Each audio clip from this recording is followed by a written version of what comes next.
Special edition. I'm your host, Christian Piles, joined today by JD Rader, Ben Funky Askren, and six-time World Olympic champion, Jordan Ernest Burroughs. And 732 is a New Jersey area code. Jordan, what's going on? We love using your middle name. I don't know if you love that. I know, but bro. No one even knew my middle name until I started wrestling internationally. UWW FILA, they put my government out there. Now everybody calls me Ernie. Big Ern. Big Ern. I like it. I love it. I love it. It's cool when the British broadcasters are saying it and they say your whole name. So, very dignified sounding. And Jordan, you ignited a little bit of a conversation. We'll call it. We love controversy. Talking about participation trophies, and you hit me up, said let's talk about it a little bit, and I'm curious what before you kind of get into your perspective on what sort of sparked you this thought and you wanted to kind of put it out there. So it was wild. So there were a few things that I was thinking about that kind of sparked this conversation, because it was kind of two conversations intertwined into one. One was about like overbearing parents in the sports world, and then the second conversation was about this participation trophy. So essentially my parents just sold our childhood home. They've been living in the same place for 26, 27 years. So I'm helping them pack. I'm going through the garage, through the shed in the backyard, going through the attic. And I found a box of all of my trophies that I had won as a youth wrestler, particularly this first trophy that I had ever won, which was a participation trophy. And I just started to think about the stories. I talked a little bit about my dad with it and kind of the dynamics of how I won it, what the day was like. And we just kind of recounted that day. And then clearly looking at the body of work that I've been able to put in afterwards, we're like, man, participation trophies got me hooked into this sport. But I know that there's kind of been a change of perspective from the current climate that people are like, these are no good. These are creating a bunch of greedy, no good, lack of hard work and work ethic individuals. So, for me, I just thought about it from my perspective. I'm like, this was a good thing. Participation trophies are good.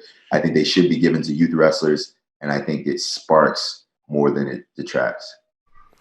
Yeah, and I guess there's the detractors would say, listen, you're rewarding losing. You're rewarding not succeeding. It's not true, but I don't get it. So that here's where I have my gripe with it is, in America, we have like this warped perspective. If you don't win first, if you're not first, you're last, right? Shake and bake, Ricky Bobby. Mm-hmm. I'm like, that makes no sense. No competition that I went into did I ever prepare less or work less hard in the competition itself, regardless of what place that I finish. So when I went into Rio or when I went into London, the preparation was the same. The weight cut was the same. The expectations and the pressure was the same. And I wrestled as hard as I could on that particular day. But one day I got beat, another day I didn't. I have perspective. I'm an adult, I'm a man, but I think as a child trying to prepare, really you want to start to build upon principles. That's work ethic, that's effort, that's attitude, and that's courage, bravery, the willingness to go out there. How many kids stand on the sidelines for a long period of time because they're scared to compete? I think that this is something that we need to kind of dial into and kind of get to the core of why we feel that we need to teach these hard life lessons to 5 and 6 year olds. And everyone's like, hey, listen, you need to understand this as a young man. I'm like, why? Why does a kid need to know about how difficult life is going to be at some particular point? But more so, I think you just need to start to establish a genuine love for the sport more than you need to teach a life lesson that quickly. So I think I have a unique perspective on this. I've been doing this youth wrestling thing for a decade now. And actually, so initially our 5 through 9-year-old class, we said no competing. We don't want them competing at all. And we've pushed back on that a little bit where we want our 8 and 9-year-olds competing. 5 through 7 still don't. But recently I've broken it up. We have a 5-year-old class. We have a 6 and 7-year-old class. We have an 8 and 9-year-old class, and then 10 and up. And just the differences you see, even the difference between the 5-year-olds and 6 and 7 are so vast. And now my daughter she's getting very close to 9, and I can actually start having reasonably mature discussions with her about work ethic and toughness and et cetera. But yeah, to your point, Jordan, 5 through 7, it ain't really even worth having those discussions. And so, I think it is all about for them having fun, giving them a little reward. We're doing a pizza party on Sunday for the end of the session. They're so freaking pumped about it. And I think where people push back, and maybe it is unfairly, and I think I actually took a screenshot of one of your tweets you said about parents. I want to talk about that also. But obviously, once they get to that,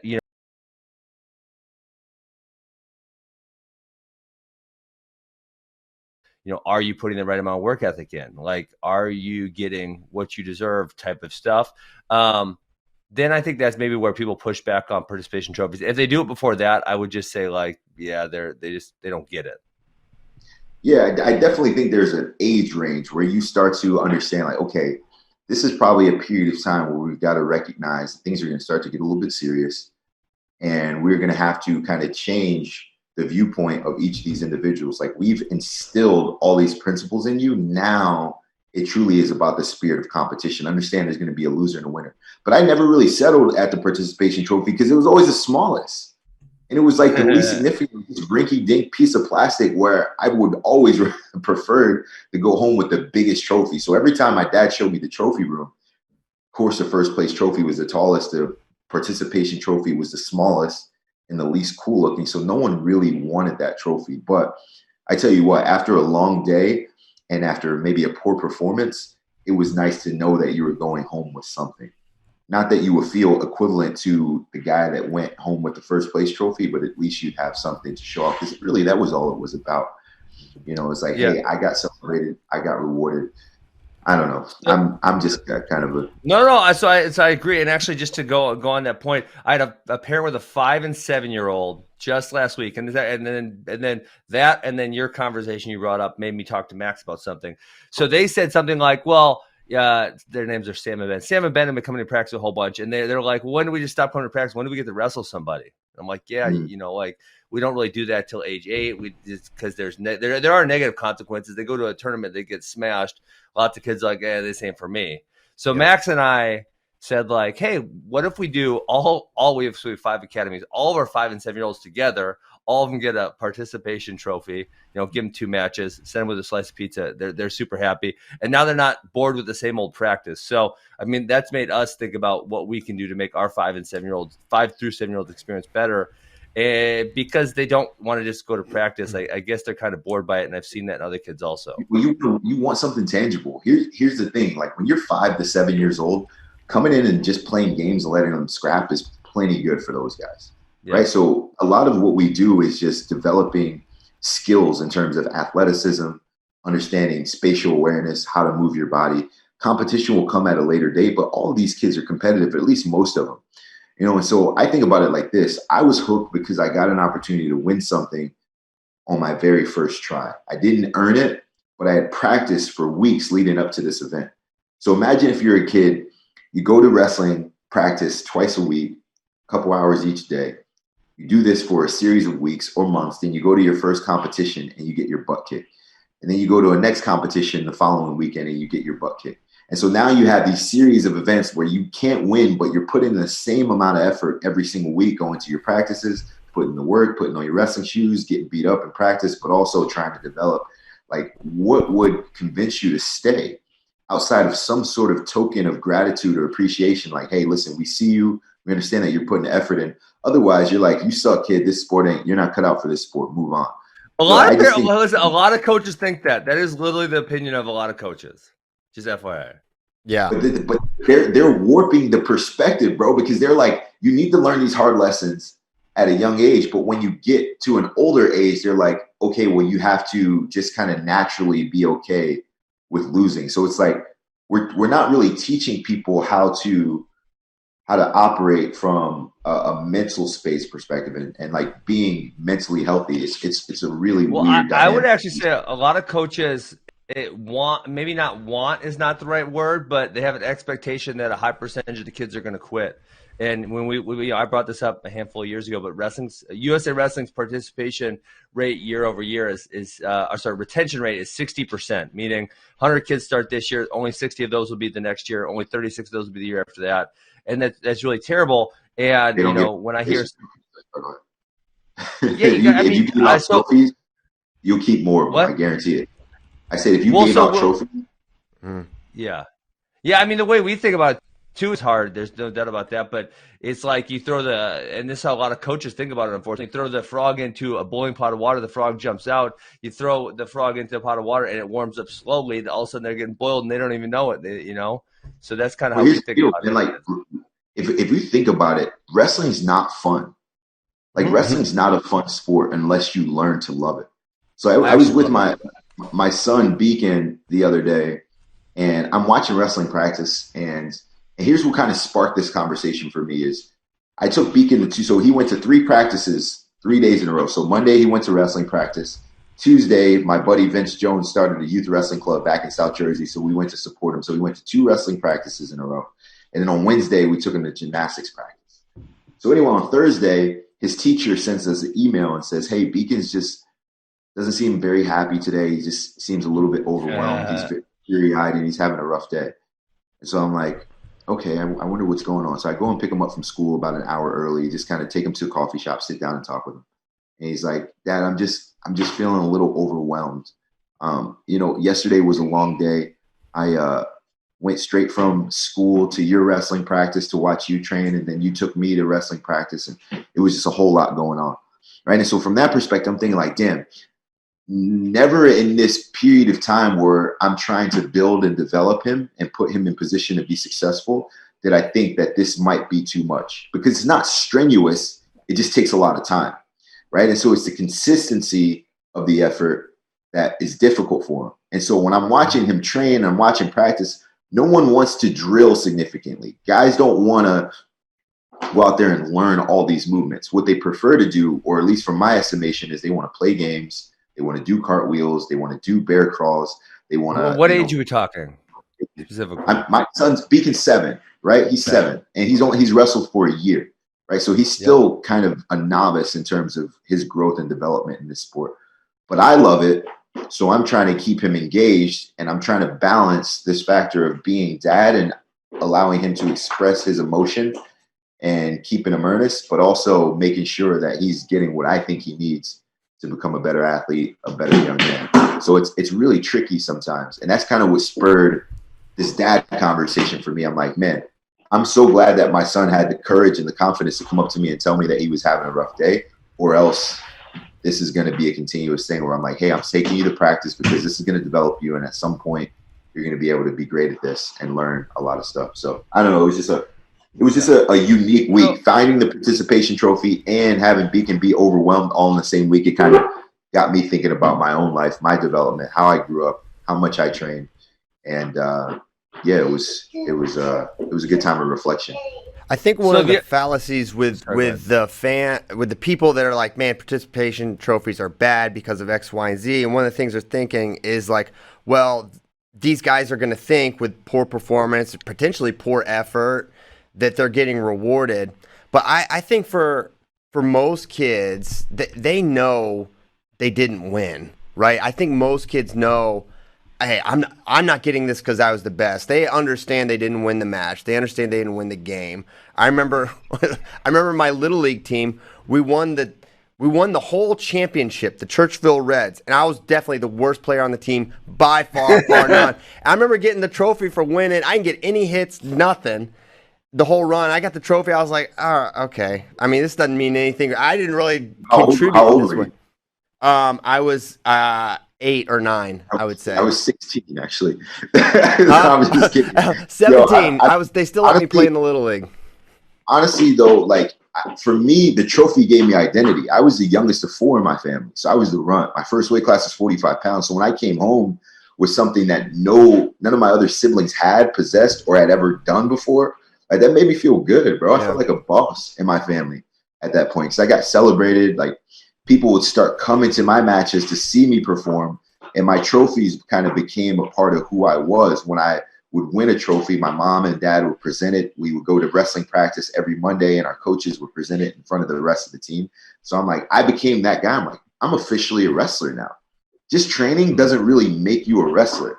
When you actually earn and win, so it's like being an intern as opposed to being a paid employee. When you're an intern, you're like, I kind of work here, but I'm not bought into the philosophy and the mission of pushing this company forward. But when you're starting to get paid, which winning a trophy was the payday, like that gave me a completely different perspective.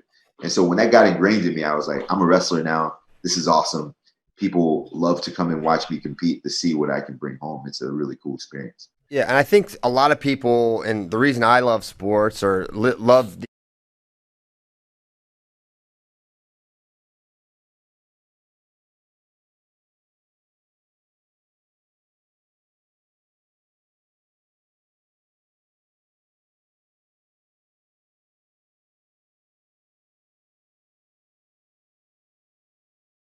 idea of sports for kids is that they're this like really cool proxy for life, and that the correlation of hard work and getting achievement, and especially as you get older, sort of using the sport to instill the life lessons is a really, really important thing. And I think that's where the participation trophy can seemingly fly in the face of that. But I think everything comes down to there should be the accompanying coaching and conversation from the parents and the adults in the kids' lives about like, hey, okay, here's what this means, and really putting it in perspective. Like when the kid gets a trophy, if you gas him up and the kid did really bad and you tell him he wasn't trying and didn't do great, and you tell him he did awesome, then I think you can like instill the wrong things. But if you say, hey, it's great that you did this, and you can always find good in what the kid did, and you gas that thing up, and then you got to give the other side of it too. It's like, and to improve X, Y, and Z, it's like, hey, maybe we need to come to practice more consistently. Maybe you got to pay a little more attention when the coach is showing the moves because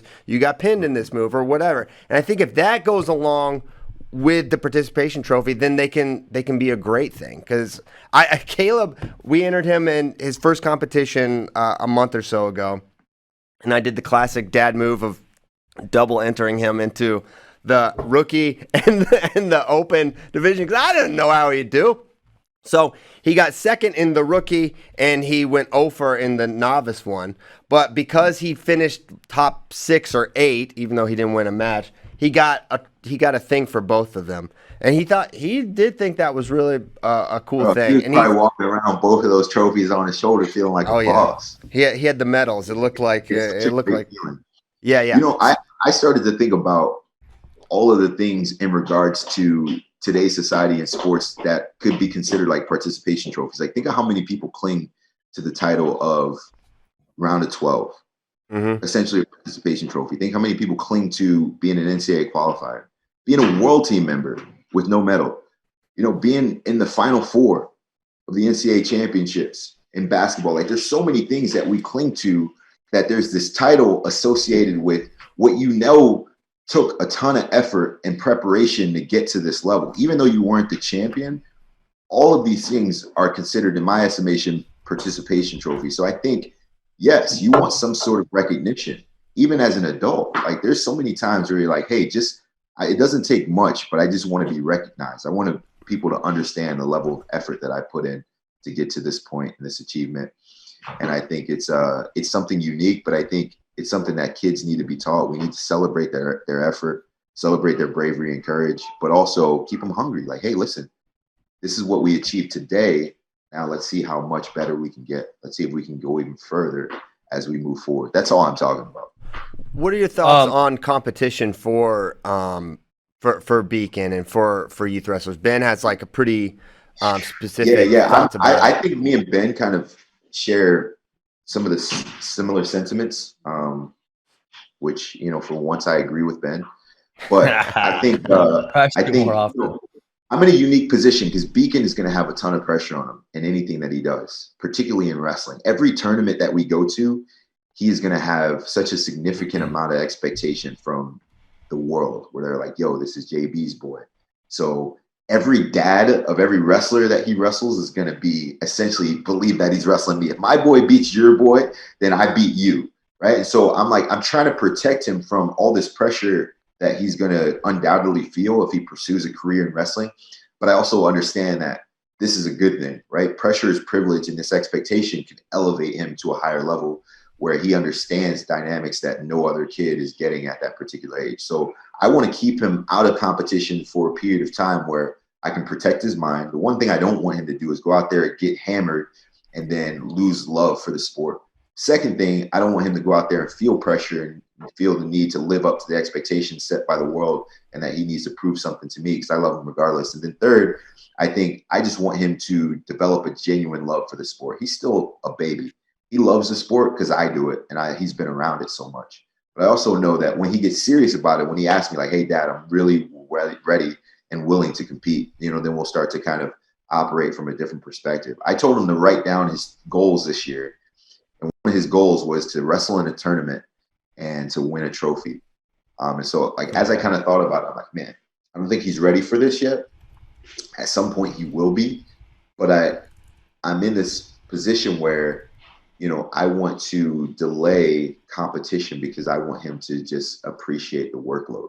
Like, I want him to understand this is how we work. This is how we be consistent. This is how we do, like, the monotonous, minute details and perfect them. And this is how we become a leader in the process. Can I cut you off there? Because Christian, this is exactly what I was talking about. Like, remember 3 to 4 weeks ago, I had this conversation about parents just like Jordan. So Jordan, here was the argument I made to Christian the other week. All those things you said were literally just like the perfect what you want a parent to say to their athlete. And so I said, some kids start wrestling really early. And because their parent talks to them, like you just taught, like you were saying, you're talking to your kids. So I'm going to assume you're not lying to us, which I don't think you are. Their kid, it's going to help their kid be successful, right? And so whether your kid starts at 7 and the parent's talking to him that way, they're probably going to be successful. Or whether the kid starts at 11 and the parent talks to him that way, they're going to be successful, right? If the parent is both preaching and living work ethic, perseverance, these things that are really important for wrestling, it's going to help make them successful. So lots of times I feel like there is a correlation between really early success and later success. But when you look at it from the perspective of what is the parent preaching, the kid probably would have been successful if they started at 8 or 10 or 11 or 12 anyways. How do you feel about that? For sure. I agree. I think by that time, when you reach that 11, 12-year-old span, like I had a pretty good understanding of my body. I had a bunch of grit and toughness and competitiveness. So I think, yes, I would have been better. Plus, when you're young, you're at the expense of whatever resources are in your area, right? You're lucky. Every kid that grows up in Wisconsin has the ability to go to AWA. That's huge. Mm-hmm. Someone that grows up in Southern Alabama doesn't have a great wrestling club, great resources, great training partners, coaches in their geographic location. So now they're at the expense of whatever they can find on YouTube or on Flow Pro. And that can be difficult. That can kind of hinder their development. But I think that if you get put into a proper situation in which you have good resources or you're established with principles. I grew up in South Jersey where I was only the second state champ in my school's history. There hasn't been a state champ since. We didn't have a ton of tradition, not a ton of lineage there. No one in my family ever wrestled. My parents didn't even play organized sports. My dad knew nothing about the sport, which I think for me, that helped me because there was never like this excessive amount of pressure that he put on. Basically, he's like, hey, listen, JB, work hard, wrestle hard, and if you lose, don't cry, which I did every time. Every time I lost when I was a kid, I cried. But I think I agree with you. No matter what age you start the sport, if you base it on principles, character, and integrity, like it's going to change the game because you have a shift now. What I'm seeing is the guys that have the most sustainable success in this sport are the guys that have character, accountability, and able to push themselves when their dads aren't watching. Like I want my boy Beacon and Banner and my girls, if they do decide to wrestle, to understand that, hey, listen, when dad steps away, I need you to be coachable. I need you to stay focused and be disciplined. And that starts with developing love and then also just teaching them how to operate with integrity. All right, CP, you cut me off twice now, so I got to get one. I got one last question. One last question to debate in. So Jordan said via Twitter, he said, Dad, I'm sorry you didn't achieve your athletic goals growing up, but hammering your son into an elite wrestler won't bring you redemption. It'll only compromise your chance at a genuine relationship with him. While I agree with the sentiment, like I said, I've been doing the youth coaching thing for 10 years, and I think I probably would have typed that exact tweet 10 years ago. Now I think I feel like probably not a high 90% of the parents actually want what is best for their child. there's just a really high percentage that don't understand. So I guess, Christian, this was your idea to bring Jordan on. But Jordan, how else do you think we can bring the correct resources to parents so they're treating and talking to their kids in a really productive manner? Well, one, we got to start off we got to be better parents. Number one, it's like, how can you not be a great parent but be a great coach? It just doesn't work, right? So if you yell at your kids at home, now imagine what you're going to do when they're not focused and they're undisciplined and they get their butts kicked and embarrass you in front of everyone. You're gonna operate with the same amount of disdain and anger that you would at the crib. So I think number one, we have to work on the way we operate as parents. Primarily, we've got to work with more humility. We've got to read more. We've got to take lessons from mentors and people that we admire, so we can just become better parents. That's number one for me. Number two is, I think that we have to get to a place where we desire what's best for our kids, but we understand how to give grace in this approach. Like, this is a long process. This is truly a marathon. It's still principles, and then hopefully they become elite. Too many people want their kids to be great athletes now. How many people have we seen in this sport that have fizzed out? And I'm sure when you were growing up, there were guys that you looked up to. They're like, damn, this guy's a great wrestler. I wonder if I could be as good as him someday. Man, there's no way I could beat that guy. Until eventually you get to college and you're a legend in the sport and you've never even heard of the guy that you once admired, because either their dad pushed them too hard and they really didn't love it, or once they got to college, they had freedom and they wilded out and went crazy, or they just never really had the work ethic when their dad wasn't around. And so, like, there's so many things that I see where I'm like, how many times has Beacon like, Dad, can I go to practice? I'd rather be at practice than at home with you. I'd rather work really hard than spend time having a good time. There's definitely a balance there that we can find. Instructing, hey, listen, here's how we earn our keep. Here's how we develop into contributors to society. But also, like, there still have to be a place in which they can operate as children. Like, they're still babies here. So, like, I know how I want to be treated as an athlete. I don't want to be yelled at.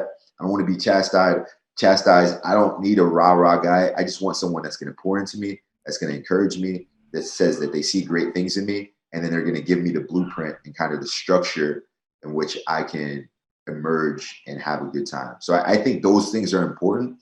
But also, like, I feel as parents, the dads who haven't accomplished their goals are the ones that are trying to live vicariously through their kids.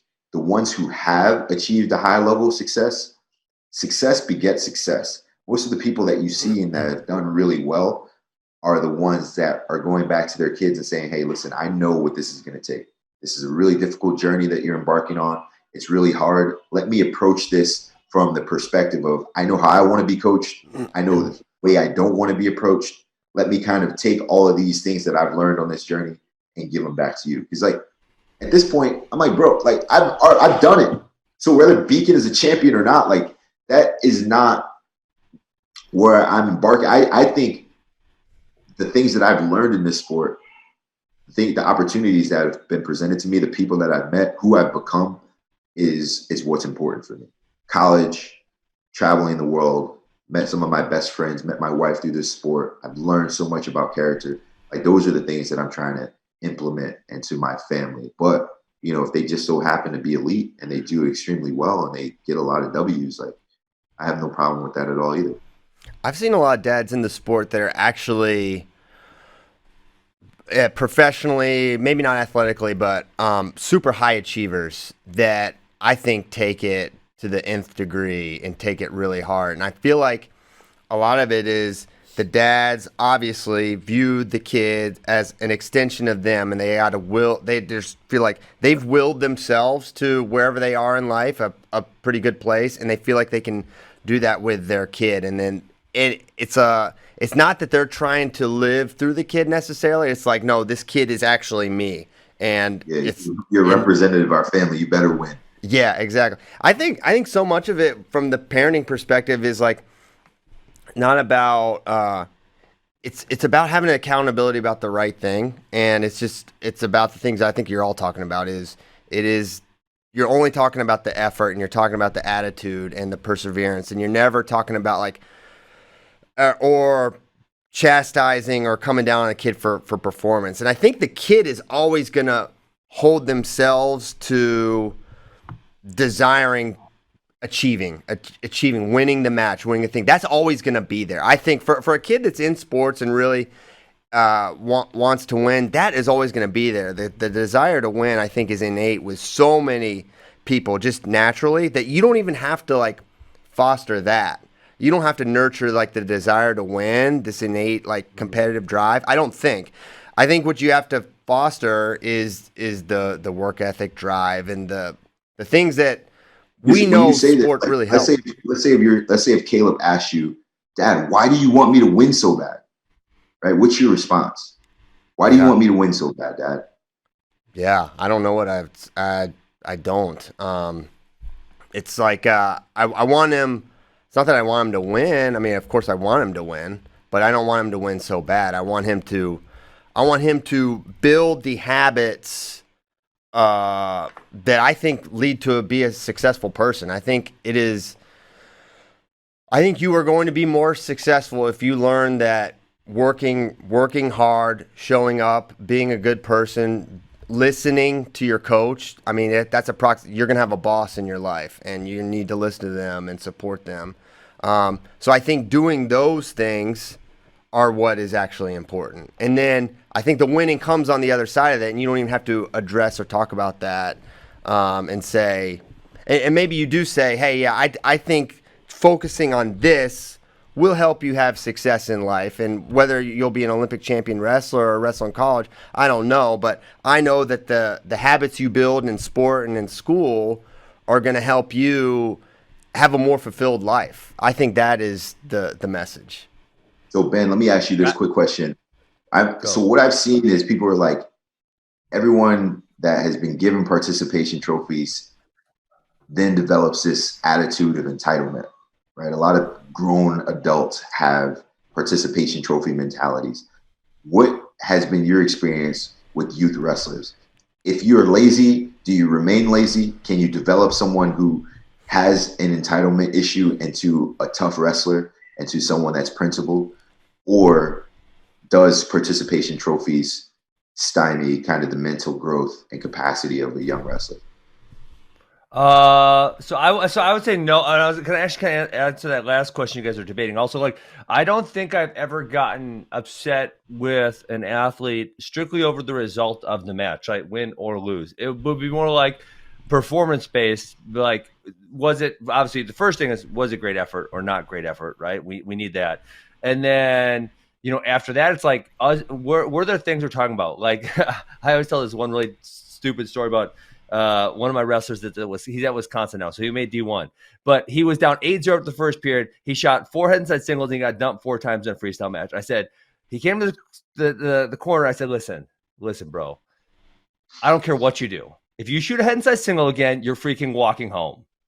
He shot a head inside single. He got dumped to his back. He lost 10-0. I'm like, damn it. Now I got to make a freaking kid walk home. And luckily he found his own ride because I was pretty heated about that. So like something like that where it's like, can you pay attention to instruction? Not of like, I'm mad you lost 10-0. I'm mad because you shot a head inside single and I asked you. Yeah, but can you give maximum effort and lose? Like, when have you ever celebrated someone like, damn, you wrestled hard. You did so great out there. I'm so very proud of you. This is so easy, Jordan. I could put any kid in my club up against you and they could try as hard as they want and they're going to lose 10-0. Right. So in that situation, in that scenario, what's the conversation like immediately after the match?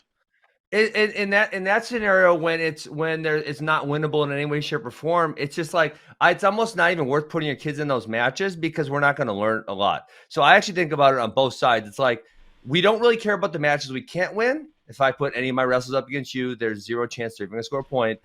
And we don't really care about the matches we can't lose, right? Where, again, if you wrestled any kids in my club, it's not competitive. You're not going to learn anything about yourself. The matches that we actually care about are the ones that are in the margin, which is why we want to get our athletes into the appropriate skill level tournaments, right? Like, I don't want my guys who are ready to compete at a high national level competing in tournaments. It just doesn't matter, So there are plenty of times where kids give great effort. They're just not good. They're simply not good enough. And there are certain kids like the kid I brought up where effort was never his problem. He worked his ass off. But other things like listening to strategy are important. And now if we're talking about being a great wrestler, if we're talking about being a great employee, understanding a great strategy and employing that is going to be an important tactic to you winning, right? For sure. Or doing well at your job. So there's other things that matter besides effort. Effort's the starting point. And there's other things, I think. So yeah, but I think effort's the number one. And so to your point of like, was there ever a kid who gave more effort? And the answer to that for me is 100%. I really see it in two places are probably the main ones, but that doesn't mean. Eighth grade is usually a time when a kid says, I'm going to be more serious about this. I'm going to get good. And the other time, which it's sad because it's often too late, we have this huge influx of kids when they're going to be seniors in high school. And they finally say, shit, I only got 1 year left. I'm going to give it everything I got. And it's like, well, damn, I wish you would have done this before your sophomore year or your junior year. And then we would have 3 years of this effort. And this would be outstanding. And so I definitely see it at different points. Some kids like click when they're 12, it clicks, and some kids click when they're 15 and boom, it clicks. Also, I want to do this. I want to be great at this. You never know when it's going to happen. And unfortunately, a lot of times with our kids, it's, I see it a lot going into the senior year because it's like this revelation of like, oh my God, I've been doing this and now I only have 1 year left. I better do this as hard as I can. It's like, shoot, why couldn't we have got that 3 years ago? So do participation trophies hinder the mental growth of youth athletes? So I would say no. So we don't even encourage our kids to compete. And, like I said, when you brought that up, I said, hey, Max, maybe we should do for our 5-7-year-olds, like have a little fun thing, give them a little medal, give them a piece of pizza. And so, I'm all for that. I think, ages 8 and above, man, I think they're still excited about trophies. I think by the middle school age, they do want recognition, especially from their peers, but maybe they're not as worried about like a physical, like I want to hold a trophy or a medal or something like that. But they do want recognition, right? And that's an important thing all the way through life till everyone wants recognition. And to your point about why dads get mad, a lot of dads get recognition because their son is really good at something and they like that recognition they're getting. And whether it's earned by them or not, they enjoy it. And so I think no matter how old we are, we want recognition. And like Jordan, this is something you probably never had to think about because you've been a world champion since you've been freaking 23 years old. So you've never had to think about someone giving you recognition. It's just been showered upon you. But there's a lot of people who don't get recognition for anything in their life, and they're just so happy when they do get it. So I think recognition, which is a participation is recognition. People love recognition. So that's where I'm thinking about mental health. Yeah. If you are not good at something and you go unrecognized with significant effort for an extended period of time, you go insane. You'll literally be building a psychopath because you are in this position where you're like, none of my effort is going to be rewarded. I'm not good at anything. No one recognizes me for being a winner. Here I am just kind of existing on the fringes in this place of obscurity, and no one really ever has given me anything. I've never won anything. No one's ever said they were proud of me or told me good job. So it's like that is what a participation trophy does for all these individuals. And I think that parents are trying to teach these hard lessons where it's like, no, you get what you deserve. You get what you earn. You got to work hard for it. If you didn't win it, we're not taking it. But it's like, okay, well, what if my kid's no good at this? He's working really hard, but he just can't win. Yeah. So I had this debate last week. I have never, because I said, we actually had our middle school parents meeting and I literally said this exact thing. And it would be true. I have never had a kid come through. We've been open 10 years. In my location, we've been open 10 years. I've never had a kid come through who's given consistent great effort and not gotten really good results. Now, I'm not talking they're a national champion, but we're talking high state place winner. I've never had a kid who's given great effort and not gotten to that point. So it's just like if we have great effort. You probably never had a kid that won a participation trophy and be like, I'm good here. These are good. I like these. I'm going to settle with these for the rest of my life. Yeah, I don't know. I don't think so. And so, I mean, the other thing I think that I think about a lot when you were saying, a kid toiling with hard work and no reward. And I don't remember who told me this. I think it was my buddy Alan Belcher, who he ran martial arts schools, not wrestling schools. But he said every single practice you ever run, make sure you recognize every single kid by their name and try to praise them in some way, shape, or form. And that is something that to this day I try to do. Every single practice I run, I try to recognize every single kid by their name and praise something, whether it's, hey, that was a great single leg. I like your effort, great hustle, something to that effect. And so, like, again, and I don't want to pick on other wrestling coaches, but there's a lot of wrestling coaches who only want to work with the most fun ones. Hey, Keegan O'Toole, he was so freaking fun to work with. I mean, like, shit, like that, like, yeah, I could have just focused on him, right? Because he was so fun. But there's a room of kids who need my attention. And I honestly argue to a lot of people, it's like those kids who come into the room and they're freaking wimpy, they need it more than Keegan O'Toole. He's gonna be fine no matter what, right? I mean, they didn't have a strong male role model in their life who's telling them it's important to be tough. It's important to have discipline. It's important to. They need that. They need that from me. They had those guys, but they never supported them emotionally. Well, so it's like if you're too high Jordan demand, too. Yeah. If you're too high demand, but you have zero support, then you're going to create this militant individual that never knows love and is like callous and hardened by the world. Like, I don't think that's a place where a kid should have to dwell. Huh. I mean, I don't know. Maybe that's the middle of Nebraska. I don't see that very often in my club. I mean, we have my responses on social from those tweets from Facebook. Like, everyone's like, "That's a soft take. JB doesn't know what he's talking about." Here's my perspective. I never want to be celebrated or honored just based on my accomplishments as an athlete. Like, I don't want people to be like, JB knows what he's talking about because he's a great wrestler. I do what I do and I'm good at it, but that is not why I have this perspective. I do a lot of reading. I have a lot of experience in living. I seek out mentorship. I have conversations with people that I know that have done it before me, that are in the process of doing it in each season of life. So everything that I have that I would consider expertise is because it's knowledge that I sought from someone who knew a lot more than I do. And so when I give these perspectives, it's not just like off the cuff, like, I'm a great wrestler, listen to me. It's more so like, man, how do we do this? What have I seen? What have I heard? What have I watched in wrestling clubs that I've attended?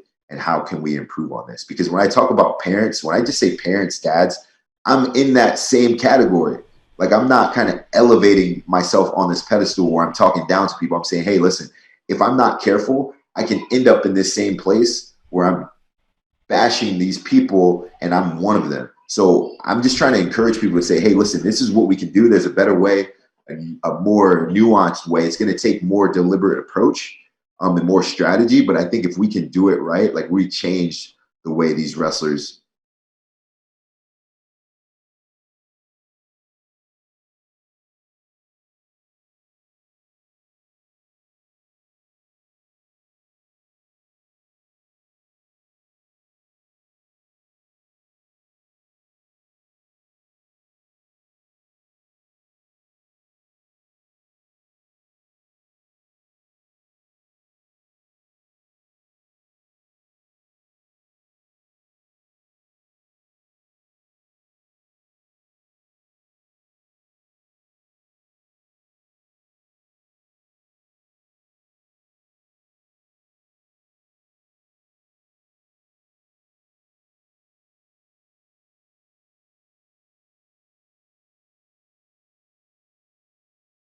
arrive in the sport. Because I've seen so many guys that got into college rooms at the University of Nebraska that once their parents drop them off, they're like, hey, listen, my son's a good kid. He's always worked hard. He's done everything right. He's going to be a champion for you. And then once they leave, they're not who we expected they were. It's because they were built on this house of cards with sand as their foundation because their dads always had to prop them up and do everything for them. Mm-hmm. And so I think that there's a better, more strategic way that we can approach our kids from an emotional building and encouragement perspective. And then the wrestling becomes secondary. All of the hard things that I ever had to do growing up as a young man were encountered through sport. But it was really helpful that I had a great team of people around me that always built me up, encouraged me, and challenged me, but challenged me in the right ways. And so I think it's cool opportunity that we have here to kind of utilize and leverage our positions and our experience to really help change the perspective of the wrestling community. Yeah, I think there's a natural human pull especially for kids. Like, the trophy is not going to lift a kid up into I think in general, into some false sense of like actual believing they succeed and believing they're the best, right? So that You know sort you're not of the best, bro. There's a kid walking away with a trophy as tall as him. And yeah, you got this exactly. tiny little, you know you're not the best You when you know leave it. that. So the other side of that is like I think the natural human thing, and I see it. I coach Little League wrestling now, and it's like kids don't believe in themselves in general, right? And that's for more a prevalent. for a variety of reasons, it could be parental support. It could be just like you're young and you just don't understand the world, and don't understand like your role in your own development, and kids need to be gassed up and like told that you believe in that. Yeah. A kid told me that last week. He's like, I'm terrible. It's like you're not terrible. It's like this is where you are in the sport. It's the hardest sport you could do. You can. You're here. I find you admit that like, yeah, you suck, but everyone sucks at your age. Well, it's like a way to say it. It's like you're exactly where you would be for the amount of time you've been able to do this Yeah. sport. If you put in the time and effort, it's like you're right where you should be, man. You just keep putting in, whatever. So- That's what kids do. That's what kids think, and that's how they feel. So finding that way to to bring that balance on the other side, I think is just essential. Yeah. Wait, So Ben, I would say. Go ahead. did you win a national title in 2007? Mm-hmm.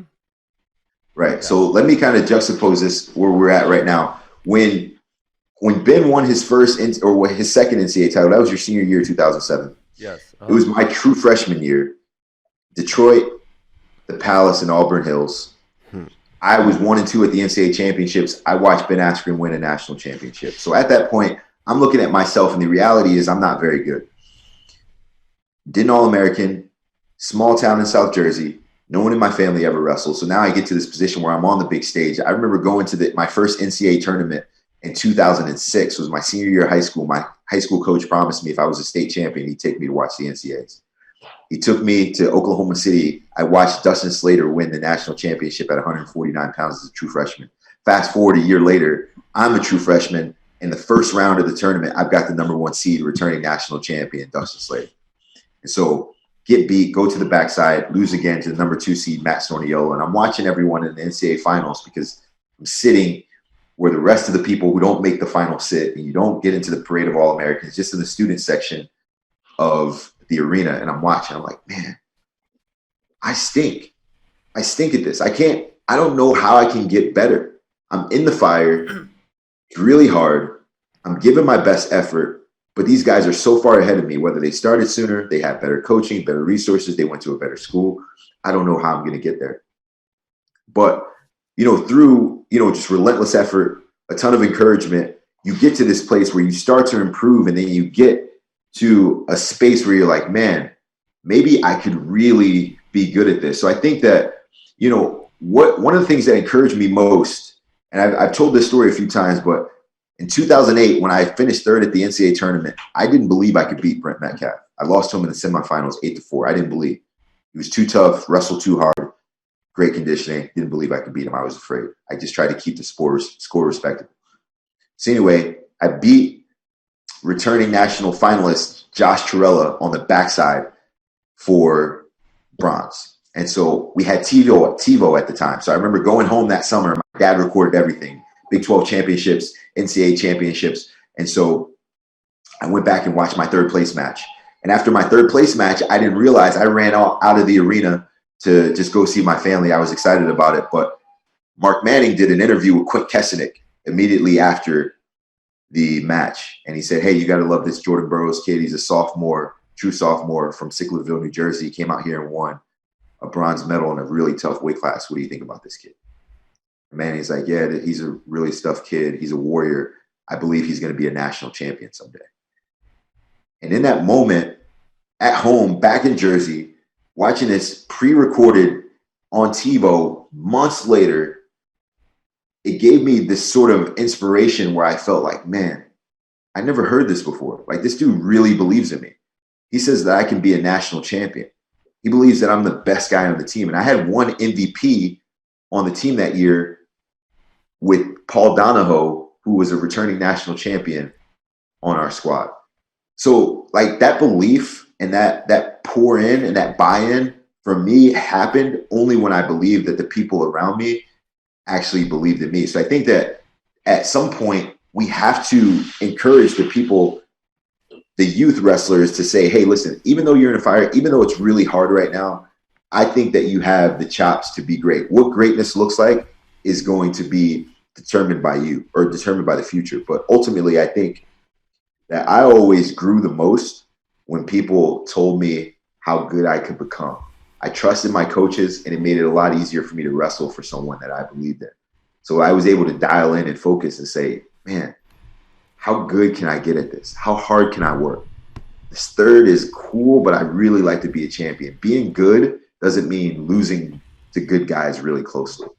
I have to be able to beat these guys and then be consistent with it. So like I'm just thinking about, as a youth wrestler, being honored and being recognized and being told that you have a future in this sport, or just a future in life. Like I tell everyone that I meet as a youth wrestler, you may not be significant now amongst your peers. People may not admire you, but every one of you is going to be a leader in some capacity as you grow.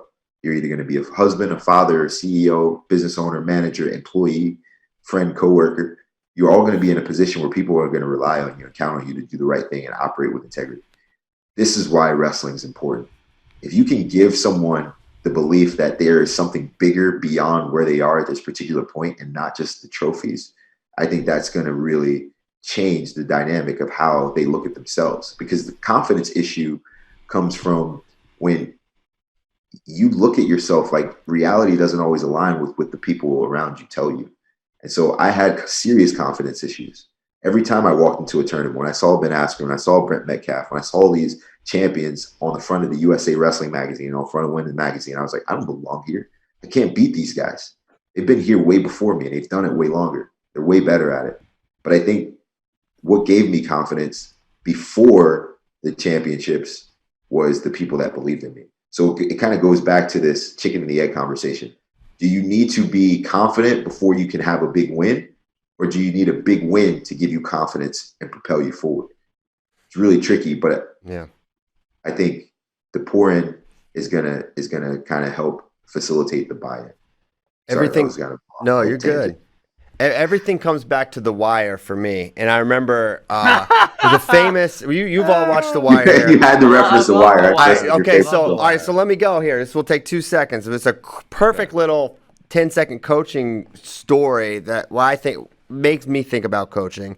Cuddy wants to open the boxing gym. He doesn't know anything about opening a gym or coaching anyone, but he wants to do this thing. So he goes and he's talking to this guy who runs this gym, and you go in there, there's all these studs, and they're like hitting the bags, and they're sparring, and they look like they're like 10-year-old kids. They look really good. And then the coach goes to Cuddy, and he's like, hey, well, look at this kid over here. What do you think about this kid? And there's this kind of gangly kid. He's like, he's hitting the bag, and you can tell he's like not good. And Cuddy goes, he's soft. He looks soft. He's like, the coach goes, he ain't soft. That's the start. And I think a lot of coaches and people don't get it. No, you're not terrible. This is the start. And this is where it looks like. And the start looks a little different for everyone, but everyone's sort of terrible at this, or terrible at some aspect of it. There's some naturals, there's some freaks, but for the most part, no. And that's the start. And I think a lot of coaches, think, okay, sometimes the start is this kid is bad at wrestling. But sometimes the start is the kid is bad at believing in himself, or the kid is bad at being tough, right? And like that's the biggest weakness. Some kids are bad at wrestling, but they're tough and they can persevere.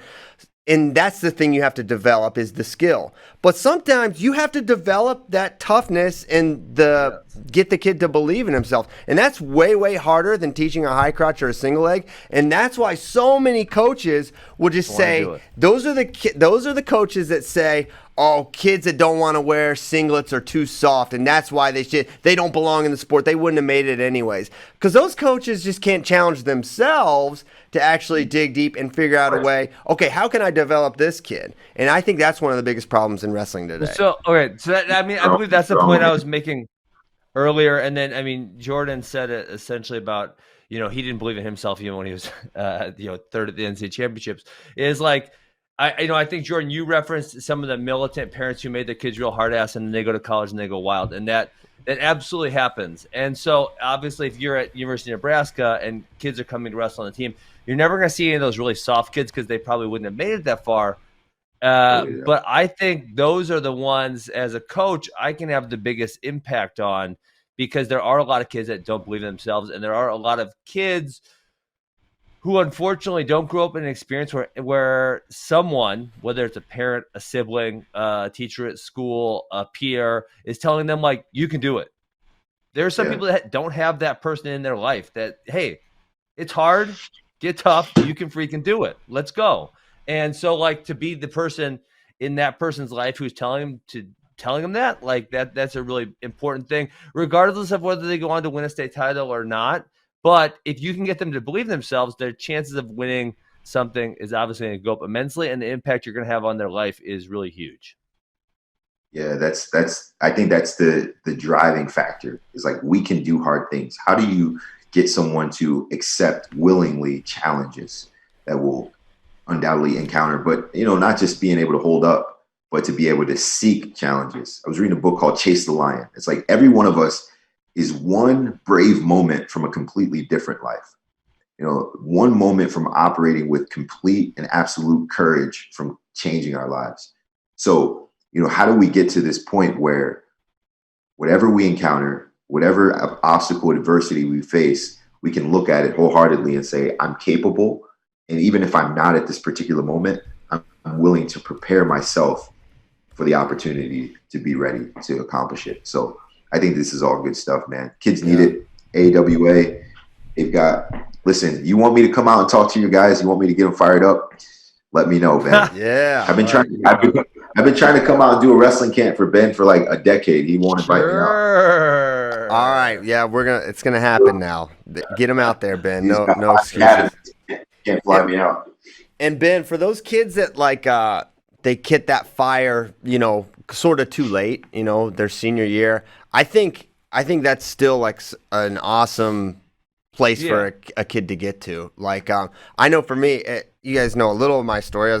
I didn't start wrestling until I was a senior in high school. Obviously, I was terrible, but it truly lit a fire in me, because I had never understood, like, what I was actually capable of physically, and that didn't realize how not tough I was until I did this sport. And then I really did it really lit a total fire in me and made me, like, when I was like 18 years old, and I completely viewed myself differently. Like, I was, whoa, I can actually do this, this, and this. I'm actually way tougher. What? You never go back after that. Real. Those are important junctures of your life. For me, it was when I beat Dustin Slater in 2008 at the finals of the Kaufman Brand Open. It changed my life from a wrestling perspective. He had beat me all 4 times we had competed before. I couldn't get out from bottom, couldn't take this guy down, and I finally beat him. And I didn't lose another college match afterwards. It was such a huge determining factor for me that it changed the way I operated, the way I navigated life. I looked at myself as a champion, had so much confidence. That's why I'm always trying to give this encouragement to these guys. I'm like, listen, once you do it and you prove to yourself that you can do it, it changes your life forever. You never go back to the person that you were before. You even view yourself differently. You start to take on the world differently. It's an important time for every man. So those kids may not reach that wrestling achievement, but who knows what it'll do for them, Ben, because I know it did a lot for me. This has been a really fun discussion. To have you two guys on talking about it is really cool. Jordan, if you have time, can we just hit a couple other questions while you're here? Sure. Cool, man. Okay. So one thing we've been talking about a lot on here, and I'm not trying to put you in a weird position here, but we've been talking about the Snyder Sadulayev Bro Tour that's been going down in Russia, and they're boys. And so I'm like, it's just, I don't care if I'm not saying Kyle needs to hate Sadulayev, but publicly, I like the idea that they don't really like each other. They want to be each other. It's USA and Russia, and that's like sports to me. So one of our questions was, could you do something like that with Sidakov or Sargush and pal around with these guys, similar to how Kyle did? They'd probably lure me there and then try to kill me. Honestly, I thought it was beautiful. I watched it, and early on, I'm like, this is stupid. This doesn't make sense. But the more I watched it, and the more I know the heart of Kyle Snyder and the heart of Sadulayev. Right. Every time I experienced an opportunity to engage with Sadulayev, he's always been extremely hospitable, very kind, very gracious individual. And then I just know Kyle. I know he's a man of faith. I know he has a big heart and he operates with humility. So my heart started to like unharden, and I kind of cracked this shell of an exterior, and I started to think, man, what would this look like if I did this ambassador-like trip over to be with my opponents? What I've realized is you don't have to hate someone to want to beat them. You just got to. I don't believe you unless you go hang out with Sergush. Godoyev. No, Sergush. Sergush, he's worse. So I thought, as I watched it unfold, I thought it was phenomenal to see these guys and the true spirit of what wrestling really means. Yeah. You know, we talk about fragile egos all the time, but you know, when you're confident and secure in who you are, you can do things of this magnitude. So I thought it was really special. I thought it was a blessing for the wrestling community to see two great competitors that have wrestled one another for, you know, with always high stakes on the line, for them to be able to come together and spend time with one another and really create a memorable trip. I thought it really bridged the gap between Russia and the USA, and I think that this is something that you'll start to see more commonly as we move forward. It was really special. But yeah, as it was happening, I'm thinking like, damn, can I do this with Sidikov? Can I do this with like Sargush or Godoyev? Freaking Kyle Dake. I don't even want to go to New York up a couple hours and do this with Kyle, you know? So I'm like, this is really tricky, but it also gets to the heart of who these guys are. This is what being an ambassador looks like. When you're great at what you do and you're secure in your identity and you're a strong man, it doesn't matter. Like, you don't need to operate with this, you know, supreme hate or dislike or discontent for the people that you compete against. So I thought it was special, but I still have a hard time probably doing it. I want to go spend some time with someone that I've beaten every time that we compete against, not someone that's beaten me. But I completely get it. I love Kyle. I love, you know, Sadulayev. I think it was a great expression of sportsmanship and humanity. I thought it was really cool. It reminds me of the photo of you and I think Darcy on the stand with your arm around him. Yeah, man. Also, it was an hour in. This is my first words of the podcast. Hello, JD. Bro, that became like one of the photos of the Olympic Games that year. It was a really special time for me. And, you know, I got a tremendous respect for the people of Iran. So when I think about it, I want to replicate it, but I want to go to Iran. I'd like to go have. They love you there. In which I could, you know, do very similar things to what, you know, Kyle just experienced in Russia. Because, I'd want to go too if I was treated like a king. Yeah. I actually have a big following in Russia too. You know, I'm sure that they have a love-hate relationship with me, but because of their strong wrestling foundation, I think they give me tremendous respect and admiration. So I've got some things to think about. I love to do it, try to replicate it, but I definitely have to figure out. Of a much less hateable rival is Sadulayev. He's like kind of hard to dislike, whereas like Godoyev and Sargush were so easily like, these guys are. It's not hard to root against those guys. So he's got the benefit of. Sadulayev has just only been like a humble champion throughout his time. He is, man, and Sidikov too. You know, I think for sure. The spirit of excellence that these guys operate with, where the game is changing. They're not in this position where, you know, they're these hateable guys, where they're these villains. They're just really good wrestlers. They're really good at this sport. And so, you know, you can't help but like them. I get it as an American. Frank Chamiso used to be my favorite wrestler, bro, for a long time. Right. Basically, he moved up to 74 to spend time with someone who could probably help me improve as an athlete. And I really enjoy spending time with, all because I want to be a so-called competitor. This is stupid. It's a waste of time and energy. My thing was, like, I get it. I understand if I was in that position, it'd probably be kind of similar. But strictly as a fan, like, I want them to not like each other. I want the Rocky montage where you wake up and, you know, you have their image in the mirror and then you crumple it. But does that sacrifice the quality of the competition that both of these guys are competitors, right? Supreme competitors. So when they wrestle, it's going to be a scrap every single time, regardless. They won't change their effort. So it's like, I don't think hate hate uncontrolled and undisciplined is just rage. And that's not how either of these guys operate. They're very controlled. They're very systematic in their approach to their sport. And they have great control of their emotions. Losing control, antics, craziness is a mark of weakness to me. And these guys are two of the strongest mentally individuals that I've ever seen in this sport. So it's no surprise that they're able to control their minds and their hearts on and off the mat. Yeah. Quick little pivot here. We had a question from C. Finn. What your thoughts on NIL are and how you believe it would have impacted your career as a college athlete? I tell you what, I would have loved to have an opportunity to do. I mean, there was no money in wrestling at that time anyway. Let's be honest. Like when I came out of college, people still weren't making money. Like I won my first world championship in Adidas in 2011. And I got $10,000 for the year from those guys. I think I got like 10 for the year and like 5 to win a world championship. So I got $15,000 for the year. So I was making like $1,250 a month. And so like the game has significantly changed as social media has become popular and more prevalent.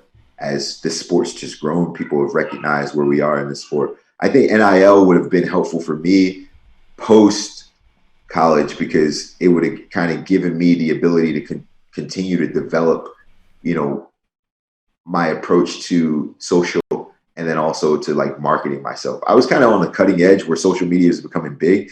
And I was one of the first guys that really wanted to spend a lot of time on there. So I probably would have thought about it a lot sooner and started to operate a little bit more quickly. And I would have had a little bit more savviness and more chops to be strategic when it came to resources. When I first came out, I didn't really understand that.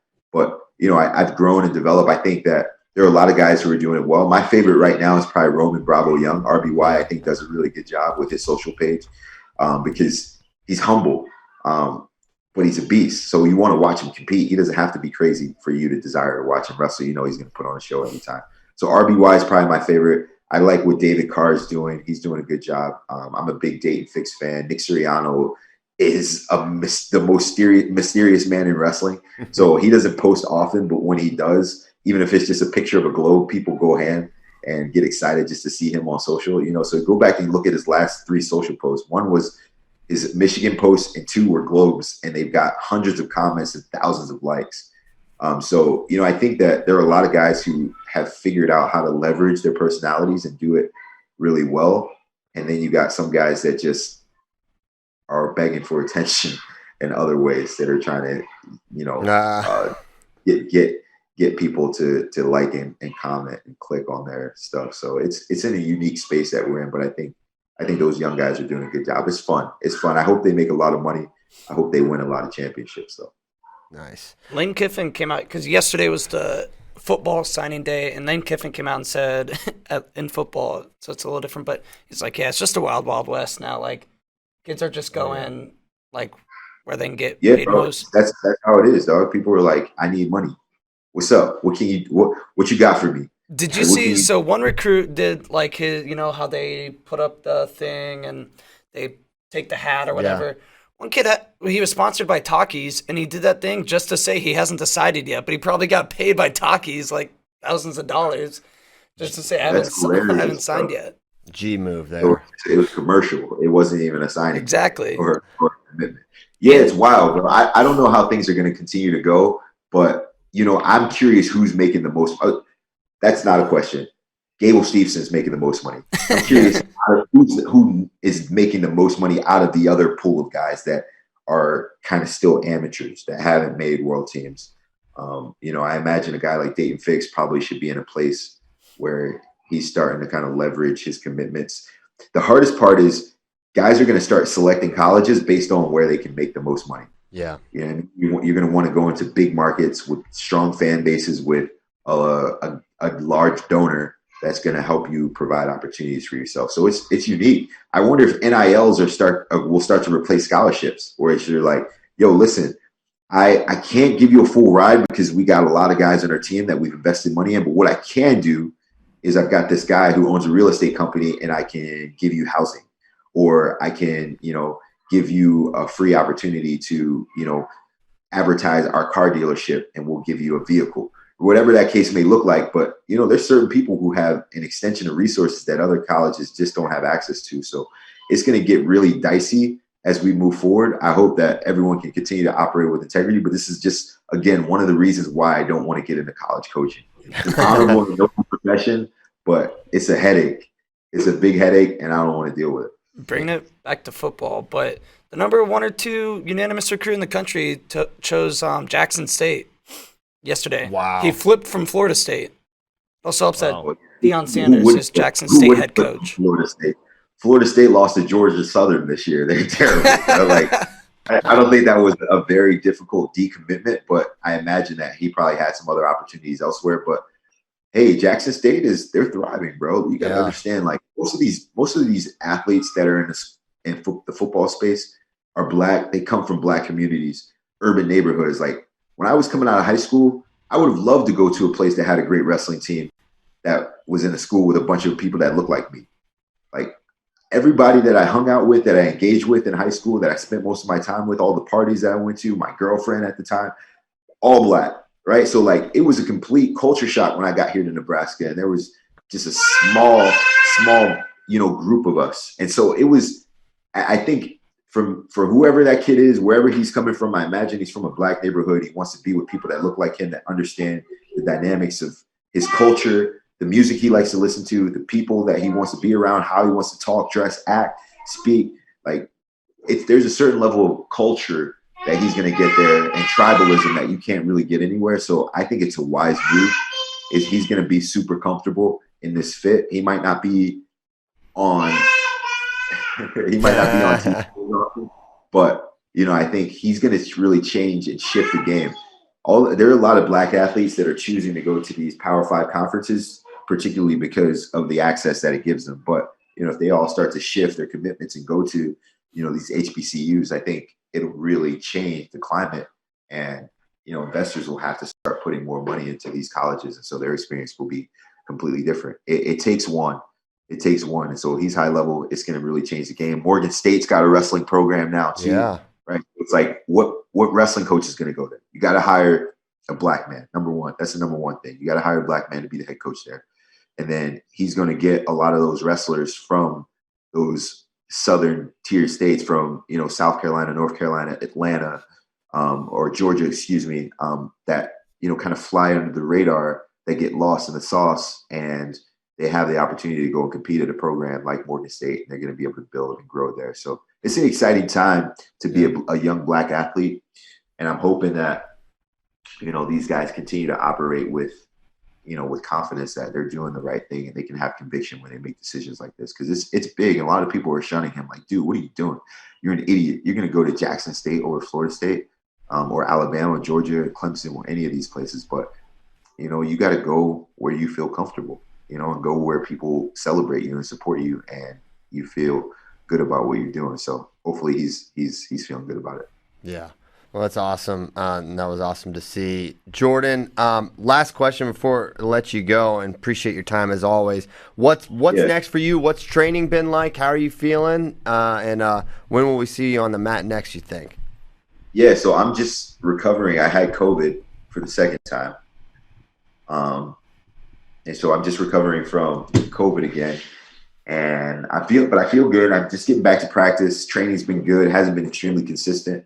You know, I think the hardest part for me right now, being completely candid, is what matters. You know, you get to this space where I want to win the Olympics again so bad.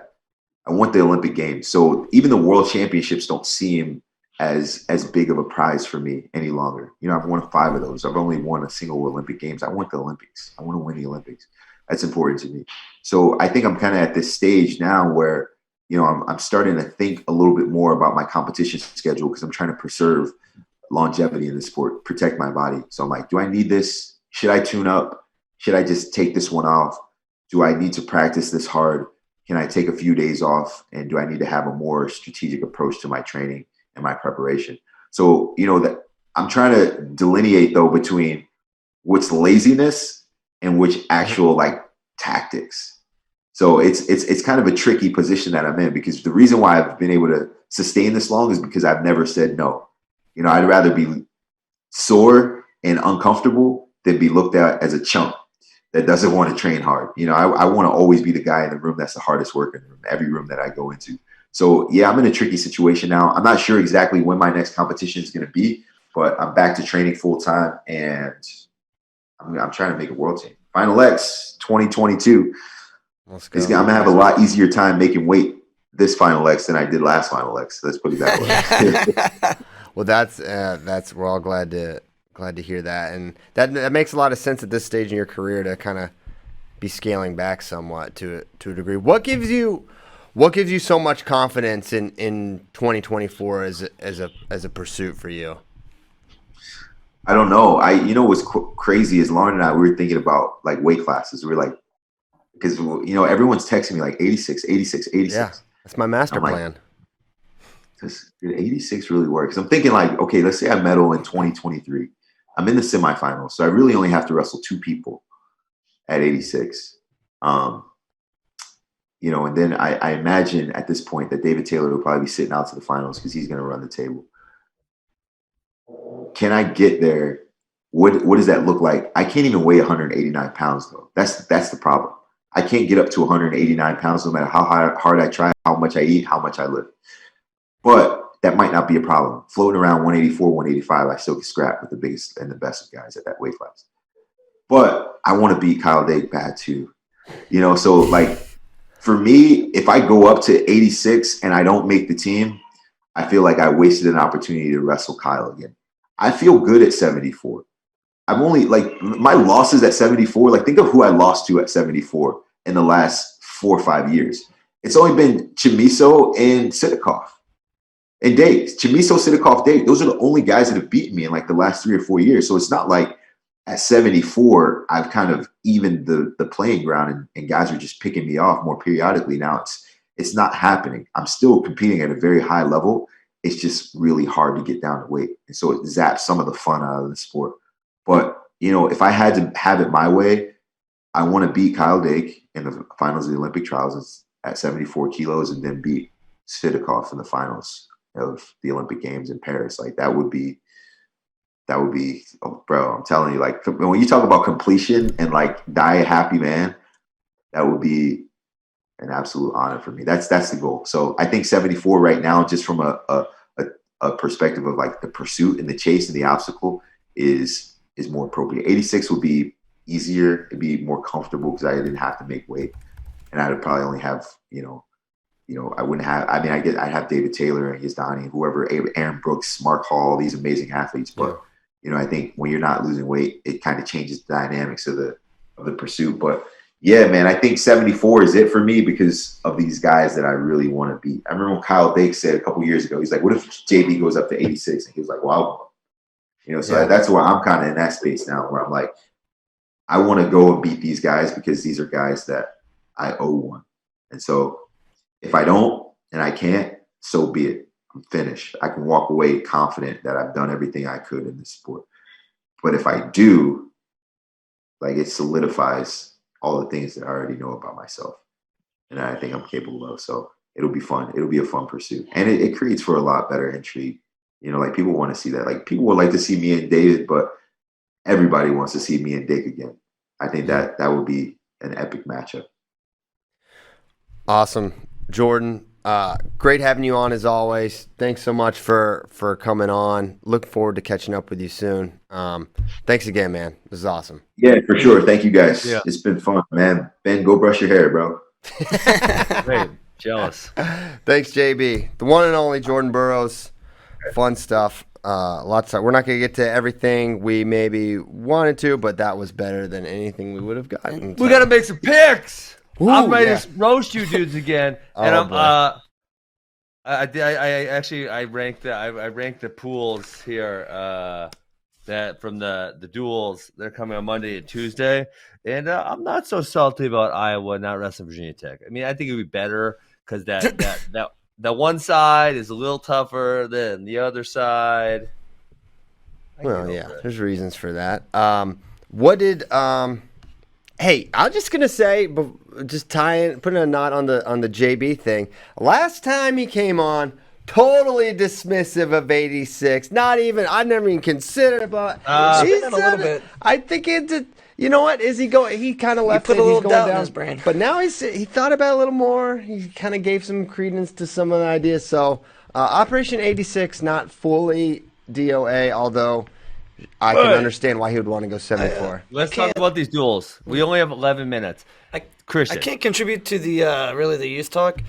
Kids to me, you ain't got no kids, JD. I know what I'm saying. Kids 3 and below are like one category, and then 3 to 12, they might as all be the same age, and then like No way. middle school, high school. No, bro. No, but to me, I know, but to like you. to me, Yeah. I'm like, I don't know. They're It's a like kid. there's like several Dude. different species between 3 and 12, Yes. much the, less the difference between my 5-year-old class and the 6 and 7s is immense. Yeah, no, they're all year. the same. They're all smaller than me. JB's like, I could take them. I would crush all of them. All right, tee it up, JD. Where are we going first? We got to get some. Well, get these predictions Listen, going. okay, hold on. One Virginia Tech, Hofstra, or Iowa, Lehigh, NC State, Binghamton, Missouri, and Central Michigan. Obviously, the first one. Obviously, the first one. They need to move one more team over. Well, listen, and it would be Ben, more you know how well-balanced. this goes. These coaches are saying, "I'm not wrestling them. I'll wrestle them. This team's in this now." That's how it goes. Lame. Well, I think it's lame. I think it's lame. Welcome to the real world. Coaches are making all the decisions about everything, basically in wrestling, and especially they're especially careful about who they do and do not wrestle. So annoying. Yeah. I'm not happy. But and also, I was looking on your rankings, and you guys used to have team tournament rankings and dual rankings, and I don't see that option anymore on your drop-down menu. Yeah, I think we'll probably bring those back soon. That was a But I was Bracky just saying, special. like, That was a Kyle Brackey special. Brackey, he has not been doing. He really fell off. I'm going What to put a him on a slacker. performance improvement review. Okay. Yep, because you and I is all the way down at 25th in your rankings, and I feel like as a dual team, they're absolutely better than that. As a tournament team, yeah, they don't have a lot of high scores, but I would move them up in the dual rankings for sure. All right. Now, begin. Finally, Suck we're going to have it. to run through these picks. But do we want to start with collegiate duels, or there are a couple other decent events going on this weekend before next Whatever show? order's fine. Okay. We'll get them all. Well, this is chronological. Okay, that makes sense. So Friday night is the Cowboys showdown, Wyoming, Oklahoma State. Tomorrow. Yep. Our man David Bray is already there, I believe, or it might be in Colorado. I'm not sure exactly what. He is somewhere in the He's somewhere. Rockies. If it's a Cowboy showdown, you shouldn't be able to include Falcons. You need another Cowboy team. That's true. Well, Well, there should be one more. yeah. But so I picked 3 matches from this: Jacob Wright versus Wyatt Sheets, Tate Samuelson versus Dakota Gear, and AJ Fryer versus Stephen Buchanan as kind of the headline matches. Okay. Okay. Hit us with are we going? Yeah. Yeah, okay. it Jacob going. Wright versus Wyatt Sheets, just made it a pick 'em. That's a pretty close one, I feel like. Okay. Ben, what do you think? Because of the altitude, I am gonna go Jacob Wright. I'm also going with Jacob Wright. He had a good showing at Vegas. His only loss was to Kendall Coleman, 7-5. He beat both Justin Thomas and Will Luan.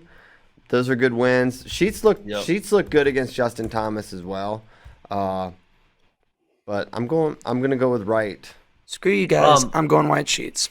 All right. Why is the next one? Why is Samuelson the favorite? Because you guys have in the flow rankings, you guys have Gear at 6 and Samuelson at 15. But did you mean to put the line the other direction?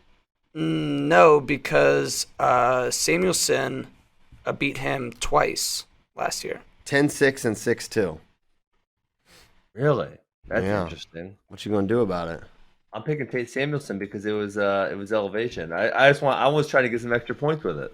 You're gonna lean hard on the Cowboy train here. I went all Oklahoma State Cowboys last weekend. Did me good, and I'm going the other direction this time. I know. I kind of leaned on the Sooners a little bit more, and I paid for it dearly. So this is interesting because 2 4-point losses cannot be just dismissed Cannot. as you know, one 4-point loss is like, okay, well, on the whole, Gear's been better. But at some point, matchups matter. So now you got to look at the line. Samuelson minus 1.5. So if Gear loses 5-4, I win. So I feel like Gear has looked really good so far this year. I thought he looked good Sunday. I don't know why, but I'll go Gear for this one with the points because of that half point. I know it is enticing, and I think Gears look good as well. But I'll go with the history, and I'll ride Samuelson. We got a 6-4 loss to Jonathan Lowe on the Thursday? year for. Is Oklahoma State there yet? Are they in Laramie? Because if they're not, the elevation's going to hurt them.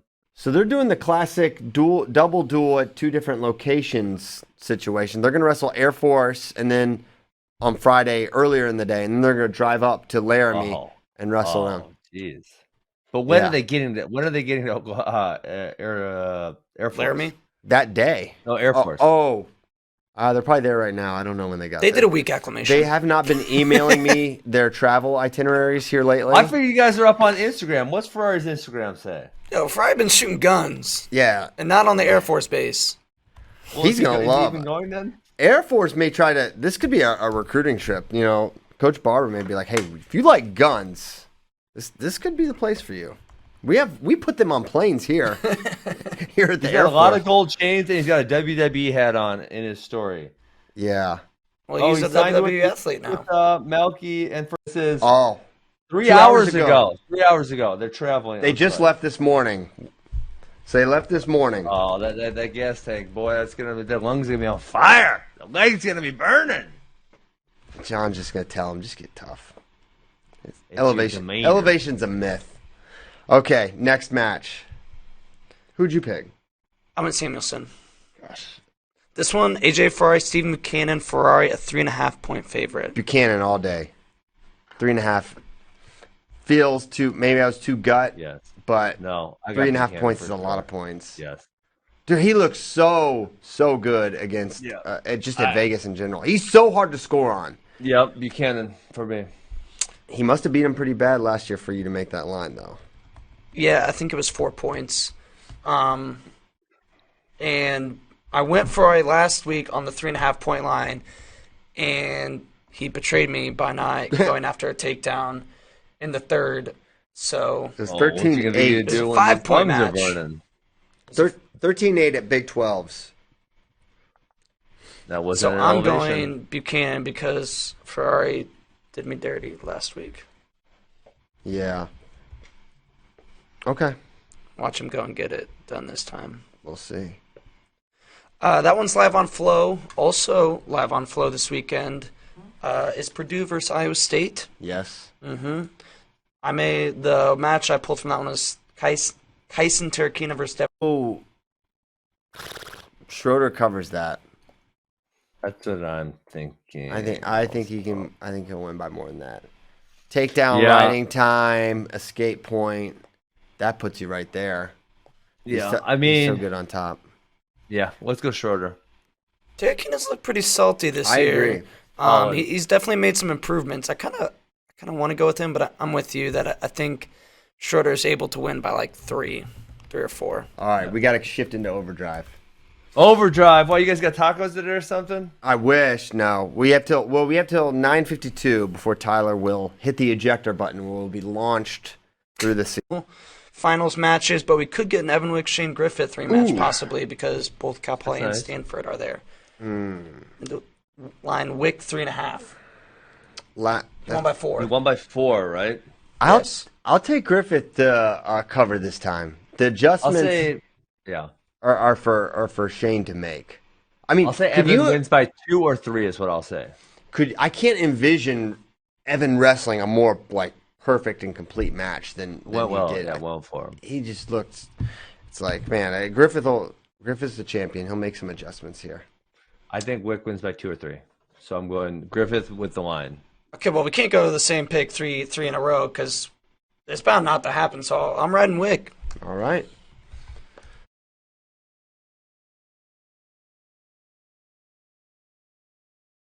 One 1/2 point favorite for Truex. Truex. Bernie Truex Jr. I'm going to go Samuelson covers this. I think he's a upset special here, potentially. Yeah, we still haven't seen Bernie super tested up at 84 yet. He wasn't at CKLV, so hopefully he wrestles this weekend. Tate was at CKLV and did look pretty good. So I'll go Cowboy. Cowboy. Good ride, Cowboy. Okay. When is CKLV? Saturday, Sunday, or Sunday, Monday? Or You mean Reno? All right, Reno. I believe it is Saturday, Sunday. Let me double check. Yeah, that. because the high school tournament's Friday. Well, how is Wyoming getting there? Because if they're wrestling Friday night, they would have to weigh in Saturday morning. No, I think the college tournament is Sunday only. Oh, it's just Sunday only. Yeah, it's like the high school tournament is Friday, Saturday, and Sunday. Could be misremembering. I'm gonna Google it for you real quick. All right, let's keep moving.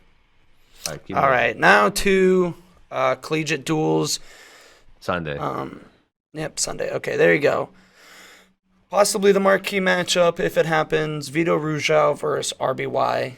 I made RBY a 1.5 favorite. That makes it tough. I will go. I'm going RBY. I'll take Vito. RBY. I'll take the points with Vito.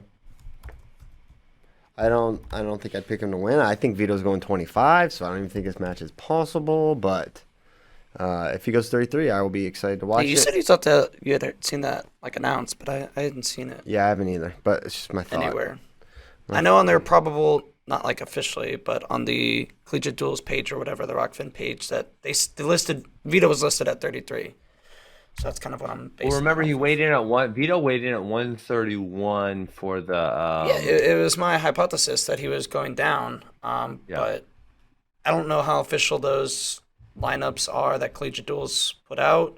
They did say subject to change, so who knows? Yeah. But Vito, go 25, but go 33 for this, for the people. For the people, let's do it because I know he's him listening. versus. Well, who does it? Who's line? I mean. Okay, so if Cornell wrestles a backup at 33, he's probably going to get mauled. Yes.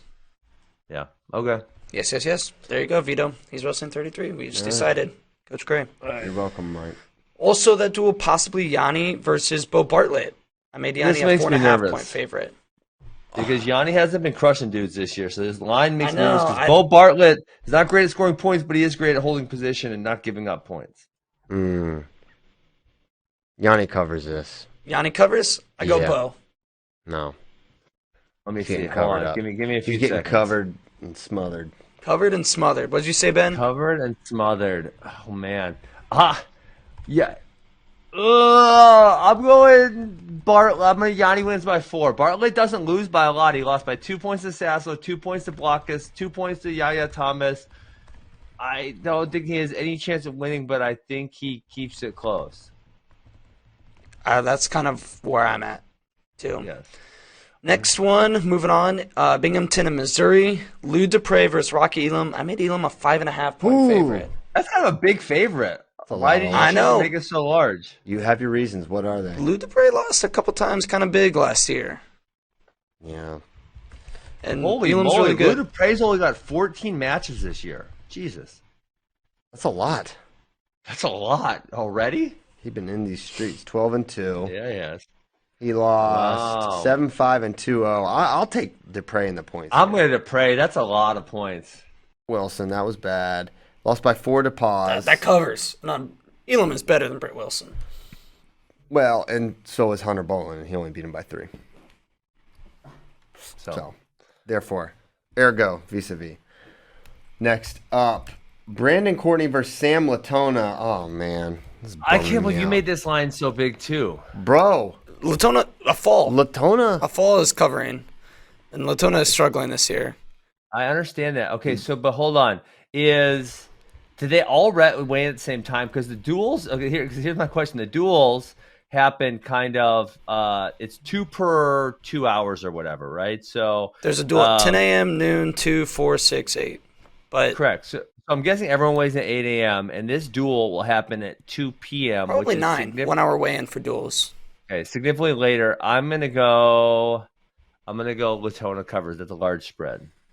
That is a good factor. Yeah. All right. You know what?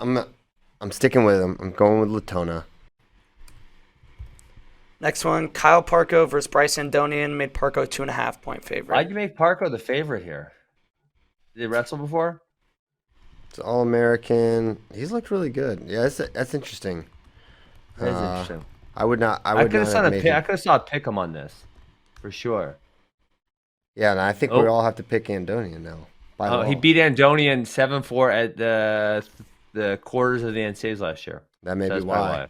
That probably informed that decision largely. Yes. I'm still going Andonian. 2.5 points. 2.5. 2.5. That means Parker could win by 1 or 2. And the thing is with Andonian, it's like he's a tough one with lines because he'll try something crazy at the end of the match to win, and which could blow it up. But he also could just regular win the match. He looked really good against Sasso. Has he lost to anyone else this year? No, he's 2-1. He's got a win against Josh Edmond. That was at that try. Josh Edmond and Colin Robuto. Hey, shout out Colin Robuto. He won the Northern Iowa Open. What's up now? Yeah. Yes, he did. He beat Michael Blockus. All right, I'll go. For Italy. Italian genetics, built different. For Italia. Ferrari emoji, smoke emoji, pistols emoji. I've got Andonian emoji. We have to go so fast. It's 9:51. Okay, I ride with Andonian. Oh my gosh, it's so fast. Certain Camacho minus 2.5. Certain covers. Yep. Shoot, are you guys kidding me? Certain's had a rough go, and Camacho's a beast. Do I pick? Oh, this is so tough. What do I do here? Be the lone hater of your alma mater and Noah Certain. Do it. Hold on. Oh God, what am I? The ejector button, Ben. No, all right. We get launched into outer space. I'm going Camacho. Okay. All right, I'm flipping. I'm going Camacho. Tariq Wilson versus Josh Edmond. Tariq Wilson, Josh Edmond. Tariq Wilson to cover. Edmond. 3.5 point. Edmond. 3.5 points to line. Edmond covers that. And then the last one, this is not collegiate duels. This is just a duel on Sunday. Tay Lamont versus Mastro. I made Lamont a 1.5 point favorite. Mastro. Lamont. I think he might win it. I think Mastro's really good. He's shown a lot of improvement. I think Lamont wins, but I think it's only by a point or two. So I'm going with Lamont. Wait, that's not what you said, but it doesn't matter. You can't take it back. That's not what you meant. Take it back. We gotta go. Ejector button. Play the music. Sorry to all the Spotify listeners. The yesterday's episode, there's technical difficulties. You can watch the video on Apple Podcasts now. So there was an issue with that. So it didn't get uploaded on Spotify, but it is up on Spotify. Yesterday's episode is up on Spotify. We're working on getting video for Spotify too. All right. See you later. Bye. Bye.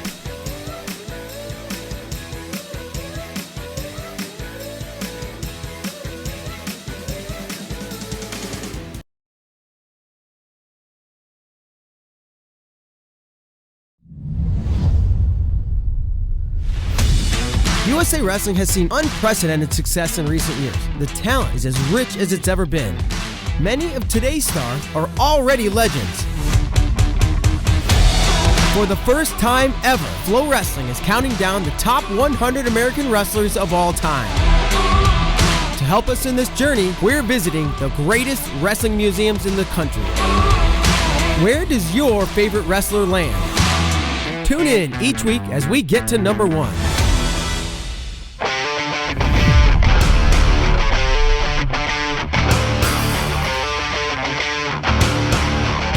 Les Gutches was a physical freak.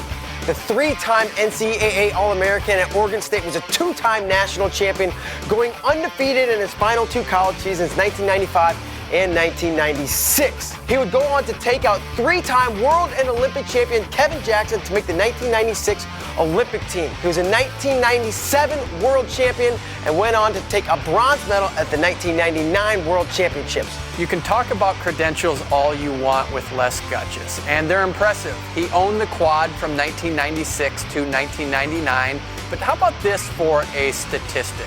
His teammate Chad Renner at Oregon State, who is a weight class below him, also an All-American, said he could only take down Les 1